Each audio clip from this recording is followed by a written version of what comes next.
আচ্ছা, এমন একটা জ্ঞানের কথা যদি বলি, যা শতাব্দীর পর শতাব্দী ধরে মানুষের চোখের আড়ালে ছিল, রন্ডা বান্নের বই দ্য ম্যাজিক ঠিক এমনই এক জীবন বদলে দেওয়া জ্ঞানের কথা বলে।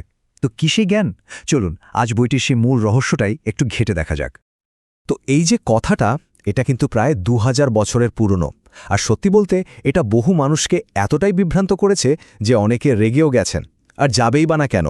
শুনলে তো মনে হয় যেন এটা একটা অন্যায় নিয়ম, তাই না? মানে যার আছে তাকে আরও দেওয়া হবে, আর যার নেই তার থেকে কেড়ে নেওয়া হবে। এটা তো অনেকটা ধনীদের আরও ধনী আর গরিবদের আরও গরিব বানানোর একটা মহাজাগতিক ফর্মুলার মতো শোনাচ্ছে। কিন্তু কি হবে যদি এটা কোনো সোজা সাপটা নিয়ম না হয়, যদি এটা আসলে একটা ধাঁধা হয়, এমন একটা ধাঁধা যার সমাধান করতে পারলেই যেন এক নতুন জগতের দরজা খুলে যাবে? বইটা বলছে এই যে এত বড় একটা রহস্য, এর উত্তরটা নাকি লুকিয়ে আছে মাত্র একটা শব্দে। হ্যাঁ, জাস্ট একটা শব্দ, যা এই পুরো কথাটার মানেই আমূল বদলে দিতে পারে। আর সেই ম্যাজিক শব্দটা হলো কৃতজ্ঞতা। কৃতজ্ঞতা শুনতে খুবই সাধারণ একটা শব্দ মনে হচ্ছে, তাই না? কিন্তু বইটা বলছে এই সাধারণ শব্দের মধ্যেই নাকি লুকিয়ে আছে এক অসীম শক্তি। আর ঠিক এখানেই আসল জাদুটা দেখা যায়। যেই মুহূর্তে কৃতজ্ঞতা শব্দটা যোগ করা হয়, পুরো অর্থটাই কিন্তু বদলে যায়। যা একসময় একটা অন্যায্য নিয়ম মনে হচ্ছিল, সেটাই হয়ে ওঠে একটা শক্তিশালী প্রতিশ্রুতি। আচ্ছা, তাহলে এর পেছনের লজিকটা কি? মানে এটা কাজ করে কিভাবে? বইটা বলছে যে কৃতজ্ঞতা কিন্তু শুধু একটা ফিলিংস বা অনুভূতি না, এটা আসলে মহাবিশ্বের একটা ফান্ডামেন্টাল ল, একটা মৌলিক নিয়ম।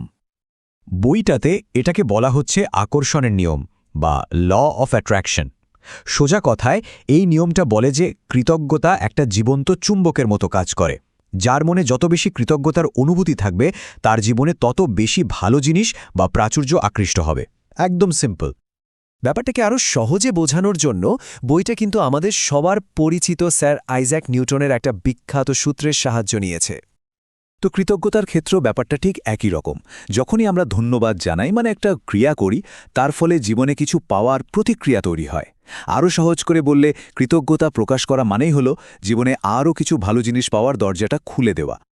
তো এতক্ষণ তো থিওরি নিয়ে কথা হলো, এবার একটু প্র্যাকটিক্যাল দিকে যাওয়া যাক, তাই না? বইটা কিন্তু কৃতজ্ঞতাকে আমাদের একটা অভ্যাসে পরিণত করার জন্য একটা দারুণ ২৮ দিনের জার্নির কথা বলেছে। এই ২৮ দিনের জার্নিটাকে খুব সুন্দর করে ৩টে ভাগে ভাগ করা হয়েছে। প্রথম ১২ দিন ফোকাস করা হয় আমাদের অতীত আর বর্তমানের ওপর, সেগুলোর জন্য কৃতজ্ঞ হতে। এর পরের ১০ দিন কাজে লাগানো হয় আমাদের ভবিষ্যৎ, স্বপ্ন আর ইচ্ছাগুলোকে কৃতজ্ঞতার শক্তি দেওয়ার জন্য। আর একদম শেষে বাকি ৬ দিনে এই পুরো অনুভূতিটাকে আমাদের মন আর শরীরের একটা অংশ, মানে একটা অভ্যাসে পরিণত করা হয়।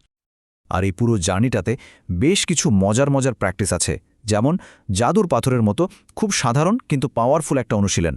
আবার ধরুন, সম্পর্ক বা টাকার মতো জীবনের যে জরুরি দিকগুলো আছে, সেগুলোর জন্য কিভাবে কৃতজ্ঞতা প্রকাশ করা যায় তারও বিশেষ উপায় বলা আছে। আসলে প্রত্যেকটা প্র্যাকটিসই ডিজাইন করা হয়েছে যাতে কৃতজ্ঞতার অনুভূতিটা আরও গভীর হয়।